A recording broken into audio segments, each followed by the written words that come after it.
નમસ્કાર, જય હિન્દ, વંદે માતરમ મિત્રો. સ્વાગત છે આપ સૌનું ગુજરાત ટુડે ન્યૂઝમાં. ચાલો નજર કરીએ ગુજરાતના તમામ 34 જિલ્લાઓની નાની મોટી ખબરોએ. પરંતુ તે પહેલા તમે આ વિડિયો કયા જિલ્લો અથવા ગામ શહેર મોહલ્લેથી જોઈ રહ્યા છો અમને કોમેન્ટ કરીને જરૂર જણાવજો, જેથી અમે તમારા ગામ શહેર મોહલ્લાની ખબર તમને સૌથી પહેલા પહોંચાડી શકીએ. ખબરની શરૂઆત કરતા પહેલા એક વિનંતી છે કે તમે આ વિડિયોને લાઇક કરી દેજો, કારણ કે જ્યારે તમે વિડિયો લાઇક કરો છો ત્યારે જ યુટ્યુબ અન્ય લોકોને આ વિડિયો બતાવે છે. તેથી અમારા માટે તમારો એક લાઇક ખૂબ જ મહત્વનો છે.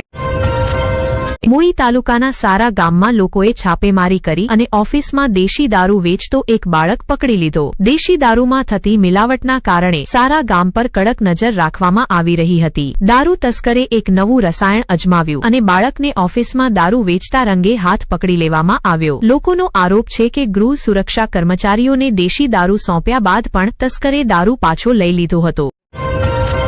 માંડવીમાં પાણીની ટાંકી ધરાશાયી થયા બાદ આ કાર્યવાહી અમલમાં મૂકવામાં આવી છે. જો કે ઘટનાના થોડા કલાકો બાદ જ દોષિતો સામે કડક કાર્યવાહી કરવામાં આવી છે. સંબંધિત ઉપકાર્યકારી ઇજનેર અને કાર્યકારી ઇજનેરને તાત્કાલિક અસરથી સસ્પેન્ડ કરવામાં આવ્યા છે. કોન્ટ્રાક્ટર એજન્સીને થનારી તમામ પ્રકારની ચૂકવણી તાત્કાલિક રોકી દેવામાં આવી છે.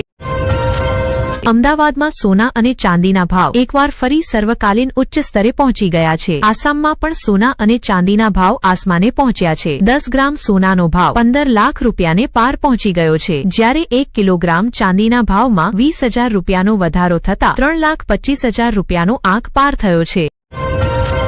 ગીર સોમનાથના તાલાલાના ગ્રામીણ વિસ્તારોમાં ધરતી ધ્રુજી ઉઠી. ભૂકંપના આંચકા તાલાલાના ગ્રામીણ વિસ્તારના ધવા, બોરવાવ, અંકોલવાડી, સુરવા અને અન્ય વિસ્તારોમાં અનુભવાયા. રિક્ટર સ્કેલ પર ભૂકંપની તીવ્રતા 1.8 નોંધાઈ હતી. ભૂકંપનું કેન્દ્ર તાલાલાથી 4 કિલોમીટર ઉત્તર પૂર્વમાં હતું.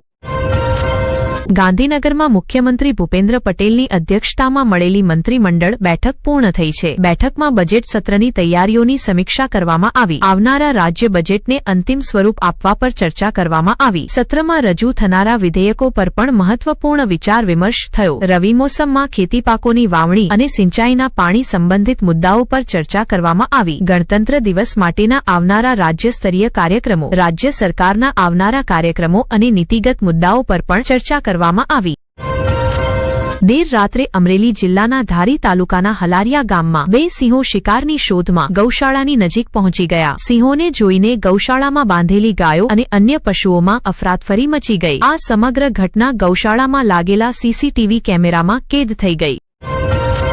ઢોલકા સરોડા રોડ પર એક ભીષણ અકસ્માત થયો છે. ઢોલકા સરોડા રોડ પર ચંદીસર ગામ પાસે થયેલા માર્ગ અકસ્માતમાં એક યુવાનનું ઘટના સ્થળે જ મોત થયું છે. ઢોલકા નગરપાલિકાની ભાજપા પાર્ષદ હેતલબેન સોલંકીના પતિ ખોદીદાસ સોલંકીનું આ અકસ્માતમાં ઘટના સ્થળે જ મોત થયું. બંને એક એક્ટિવા વાહનમાં સવાર હતા ત્યારે એક અજાણ્યા વાહન ચાલકે ટક્કર મારી અને સ્થળ પરથી ફરાર થઈ ગયો.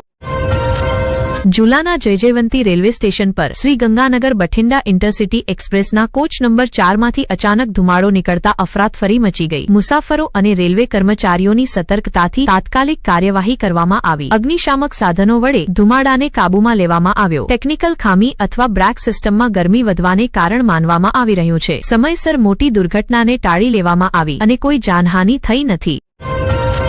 અમરેલી શહેરમાં કૂતરાઓનો આતંક. એક જ દિવસે 75 લોકો ઘાયલ. અમરેલી શહેરમાં અલગ અલગ વિસ્તારોમાં કૂતરાઓના કરડવાના બનાવો સામે આવ્યા છે, જેમાં 10 બાળકો અને 4 મહિલાઓ સહિત 75 લોકો ઘાયલ થયા છે. શહેરના ગજરાપારા, શક માર્કેટ, નાગનાથ મંદિર પાસે, માણેકપારા, સંકુલ રોડ સહિતના વિસ્તારોમાં એકસાથે અંદાજે 75 લોકોને કૂતરાઓએ કરડ્યા, જેના કારણે લોકોમાં ભયનો માહોલ છે. બનાસકાંઠાના પાલનપુર જિલ્લા પંચાયત કચેરીમાં કર્મચારીઓ વચ્ચે ઝપાઝપી થઈ. આરોગ્ય વિભાગમાં કાર્યરત એક વરિષ્ઠ ક્લાર્ક પર કચેરીમાં જ એક મહિલા કર્મચારીને મારવાનો ગંભીર આરોપ લાગ્યો છે. તિજોરીની ચાવીને લઈને થયેલા ઝઘડા દરમિયાન વરિષ્ઠ ક્લાર્કે રેકોર્ડ ફેંક્યા અને મહિલા કર્મચારીને મારવાની ધમકી આપી હોવાનો આરોપ છે. આ સમગ્ર મામલે પીડિત મહિલા કર્મચારીએ પશ્ચિમ પોલીસ સ્ટેશનમાં વરિષ્ઠ ક્લાર્ક વિરુદ્ધ ફરિયાદ નોંધાવી છે અને પોલીસે તપાસ શરૂ કરી છે. બગદાણા વિવાદને લઈને મોટી ખબર સામે આવી છે. જાણવા મળ્યું છે કે જયરાજ આહિરને એસઆઈટી સમક્ષ હાજર થવાનો આદેશ આપવામાં આવ્યો છે. જયરાજ આહિર માયાભાઈ આહિરના પુત્ર છે. તેમને સાંજે 5 વાગે હાજર થવા માટે જણાવવામાં આવ્યું છે. હુમલા મામલે ફરિયાદી નવનીત બલદિયાએ જયરાજ પર આરોપ લગાવ્યા છે.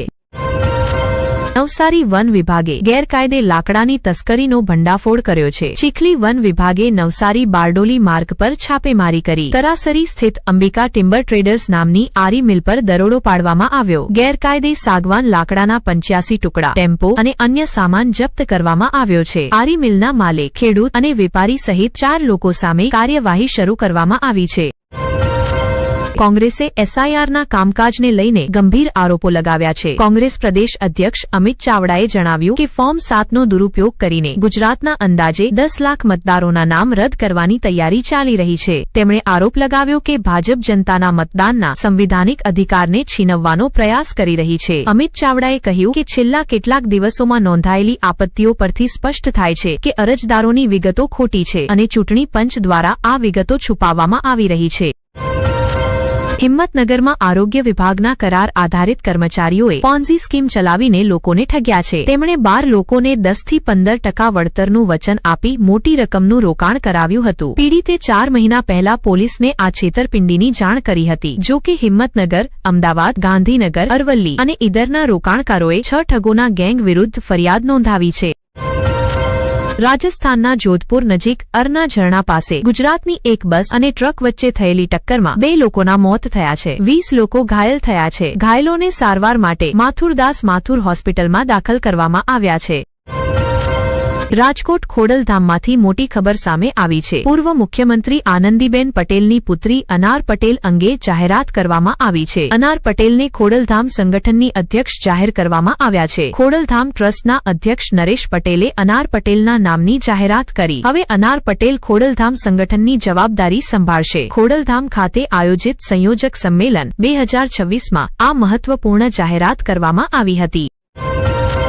અમદાવાદમાં હિતેશ જૈનને 45 ચોરીની એક્ટિવા સાથે ધરપકડ કરવામાં આવી છે. તેણે 15 વર્ષમાં અંદાજે 252 પહિયા વાહનોની ચોરી કરી હતી, જેમાં માત્ર કાળી એક્ટિવા જ સામેલ હતી. બેરોજગારી અને પત્નીની બેવફાઈને ચોરીનું મુખ્ય કારણ જણાવ્યું છે. તે ચોરીની એક્ટિવા સસ્તા ભાવે વેચી દેતો હતો. પોલીસે તેના વિરુદ્ધ અનેક ગુનાઓ નોંધ્યા છે.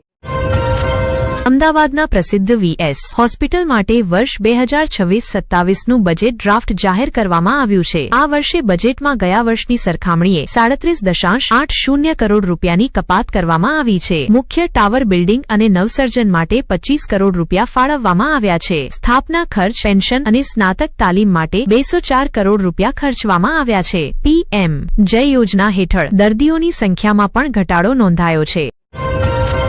આસામ હિંસા બાદ કોકરાઝારમાં ઇન્ટરનેટ સેવાઓ બંધ કરવામાં આવી છે. હિંસાની પરિસ્થિતિને ધ્યાનમાં રાખીને કોકરાઝાર જિલ્લામાં સેનાના જવાનો તૈનાત કરવામાં આવ્યા છે. એક યુવાનની હત્યા બાદ સમગ્ર વિસ્તારમાં હિંસા ફાટી નીકળી હતી. આદિવાસી ઘરો સહિત અનેક ઇમારતોમાં આગ લગાવવામાં આવી હતી.